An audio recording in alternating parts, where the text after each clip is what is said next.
ভগবান ব্রহ্মাজি একদিন ভগবান বিষ্ণু ও ভগবান শঙ্করকে সঙ্গে নিয়ে দেবী শক্তিকে জানার জন্য দেবী শক্তির কাছে গেলেন এবং বললেন, সম্মুখে নাপি সন্দেহং ছেত্তুমর্হসি মামকম পুণ্যযোগচ্চ মে প্রাপ্তা সঙ্গতিস্তব পাদয়োঃ পুমানসি ত্বং স্ত্রীবাসি বদ বিস্তরতৌ মম জ্ঞাত্বাহং পরমাং শক্তিং মুক্তঃ স্বং ভবসাগরাৎ।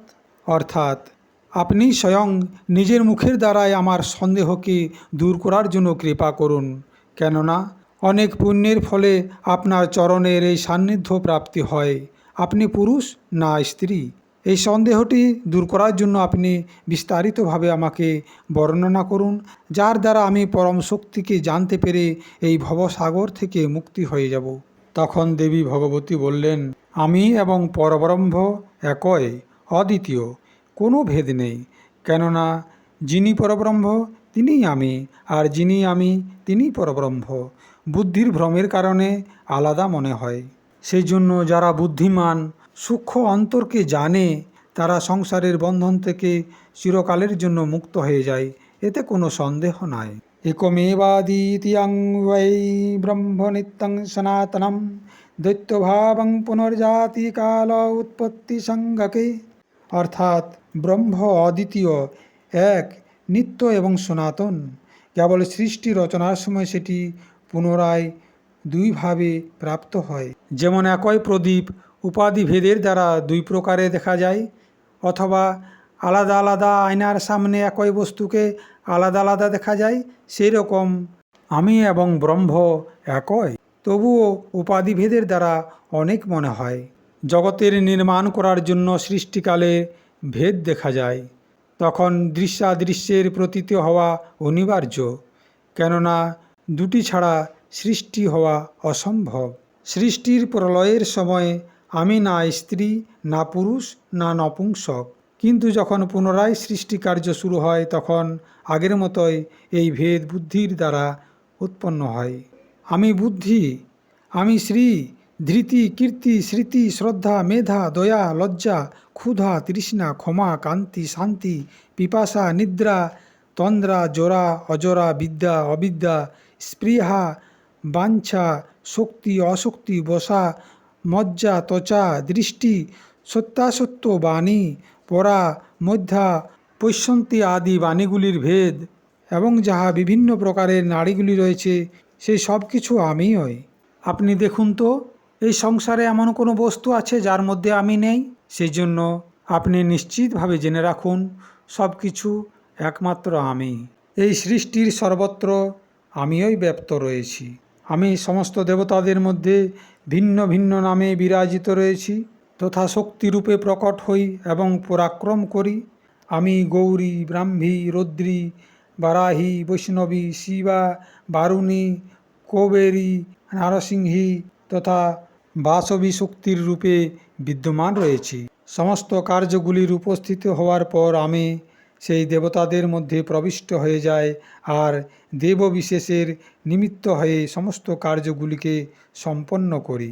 জলের শীতলতা, অগ্নির উষ্ণতা, সূর্যের প্রকাশ আর চন্দ্রমার জ্যোৎস্না রূপে আমি ওই যথেচ্ছ প্রকট হয়ে থাকি। এই সংসারের কোনো জীব আমার থেকে আলাদা হয়ে স্পন্দন পর্যন্ত করতে সমর্থ হতে পারে না, এটা আপনি নিশ্চিতভাবে জেনে রাখুন। এইভাবে যদি আমি শিবকেও ছেড়ে দিই, তাহলে তিনিও শক্তিহীন হয়ে যাবেন এবং দৈত্যদেরকে সংহার করতে অসমর্থ হবেন। আর সেই জন্যই তো সংসারের দুর্বল পুরুষদেরকে শক্তিহীন বলা হয়। দুর্বল মানুষকে কেউ কখনো বিষ্ণুহীন বা রুদ্রহীন বলে না, বরং তাদেরকে শক্তিহীন বলে।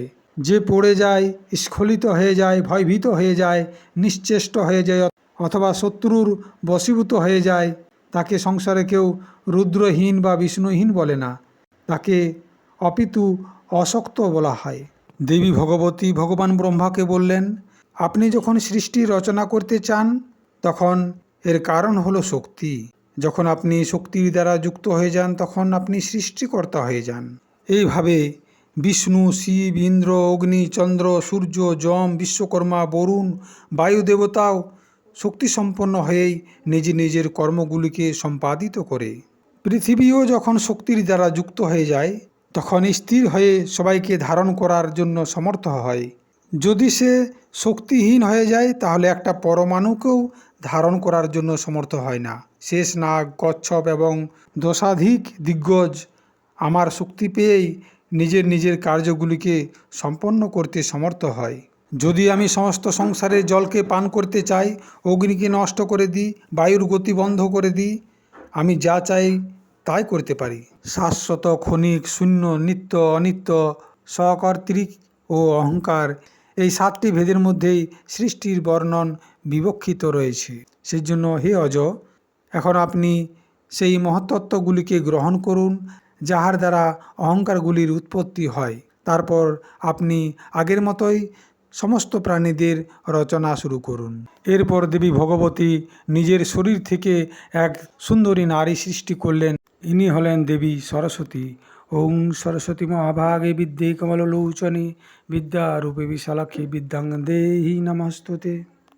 আর ভগবান ব্রহ্মাকে দান করে বললেন, সুন্দর রূপযুক্ত, দিব্য হাসযুক্ত, রজগণের দ্বারা যুক্ত, শ্রেষ্ঠ শ্বেত বস্ত্র ধারণকারী, অলৌকিক দিব্যভূষণের দ্বারা বিভূষিত, উত্তম আসনের উপরে বিরাজমান এই মহাসরস্বতী নামের শক্তিকে ক্রীড়া বিহারের জন্য আপনি সহচরী রূপে স্বীকার করুন।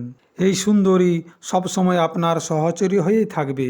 এই পূজ্যতম প্রেয়সীকে আমার বিভূতি মেনে কখনো একে তিরস্কার করবে না। এখন আপনি শীঘ্রই একে সঙ্গে নিয়ে সত্যলোকে প্রস্থান করুন আর তত্ত্ববীজের দ্বারা 4 প্রকারের সমস্ত সৃষ্টি রচনার কাজে তৎপর হয়ে যান।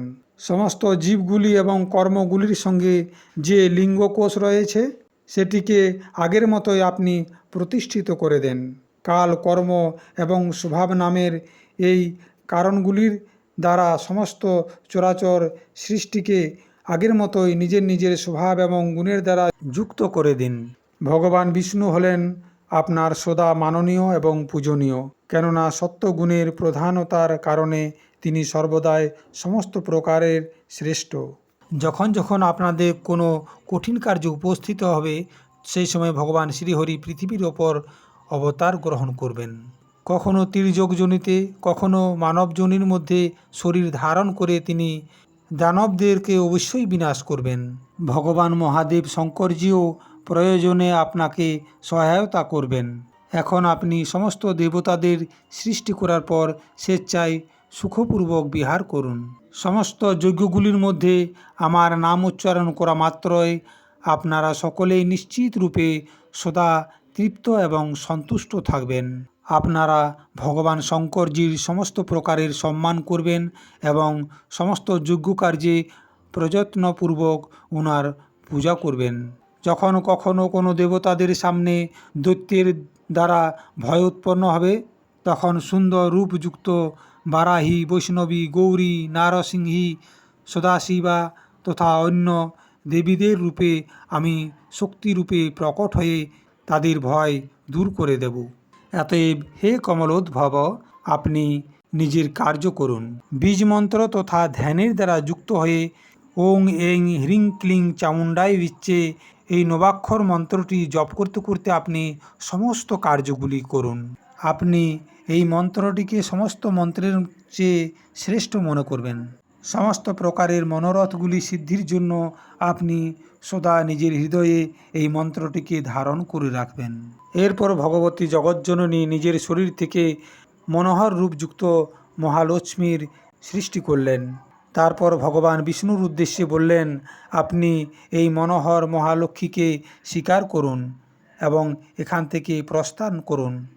এই মহালক্ষ্মী আপনার বক্ষস্থলে সদা নিবাস করবে, এতে কোনো সন্দেহ নাই। আপনার লীলা বিনোদের জন্য আমি আপনাকে এই সমস্ত মনোরথ প্রদানকারী কল্যাণময়ী শক্তি অর্পণ করছি। আপনি ইহাকে সর্বদাই সম্মান করবেন, কখনো তিরস্কার করবেন না। আপনারা ব্রহ্মা, বিষ্ণু এবং শিব আমার প্রভাবেই প্রাদুর্ভূত হয়েছেন। অতএব নিঃসন্দেহে আপনারা সমস্ত প্রাণীদের মান্য এবং পূজ্য হবেন। যে অজ্ঞানী জীব আপনাদের মধ্যে ভেদভাব করবে তারা এই বিভেদের কারণে নরকে যাবে, এতে কোনো সন্দেহ নেই। যিনি বিষ্ণু তিনি শিব, যিনি শিব তিনি বিষ্ণু। এর মধ্যে ভেদ সৃষ্টিকারী মানুষেরা নরকগামী হবে। যিনি ব্রহ্মা তিনি বিষ্ণু তিনি শিব, এতে কোনো সন্দেহ নেই। দেবী ভগবতী ভগবান বিষ্ণুকে বললেন, পরমাত্মা চিন্তনের দৃষ্টিতে আপনার প্রধান গুণ হল সত্যগুণ। রজগুণ এবং তমগুণ আপনার জন্য গৌণ। এতে বিভিন্ন ভেদযুক্ত বিকারগুলির মধ্যে রজগুণের দ্বারা সম্পূর্ণ হয়ে আপনি এই লক্ষ্মীর সাথে বিহার করুন। এরপর দেবী ভগবতী নিজের শরীর থেকে মনোহরা মহাকালী গৌরীকে উৎপন্ন করলেন আর ভগবান শঙ্করকে বললেন, হে শঙ্কর, আপনি এই মনোহরা মহাকালী গৌরীকে গ্রহণ করুন আর কৈলাস শিখরে রচনা করে সেখানে সুখপূর্বক বিহার করুন। রজগুণ ও তমগুণের দ্বারা দৈত্যদের বিনাশ করার জন্য আপনি সেখানে বিহার করুন। এই সংসারে প্রত্যেকটি বস্তু সত্য, রজ এবং তম এই তিন গুণের মধ্যেই সীমাবদ্ধ। নির্গুণ তো একমাত্র সেই পরমাত্মাই রয়েছেন, যিনি কখনো দৃষ্টিগোচর হন না। হে শঙ্কর, সময় এসে গেলে আমি শ্রেষ্ঠ রূপা সগুণা বা নির্গুণা হয়ে যাই। আমি সর্বদা কারণ, কিন্তু কোনো কার্য কখনো নই। এই সমস্ত বলার পর দেবী ভগবতী নিজের অদ্ভুত শক্তি প্রদান করে সরস্বতী সহিত ভগবান ব্রহ্মাকে, মহালক্ষ্মী সহিত ভগবান বিষ্ণুকে, মহাকালী সহিত ভগবান শিবকে প্রদান করে সেই স্থান থেকে বিদায় নিলেন।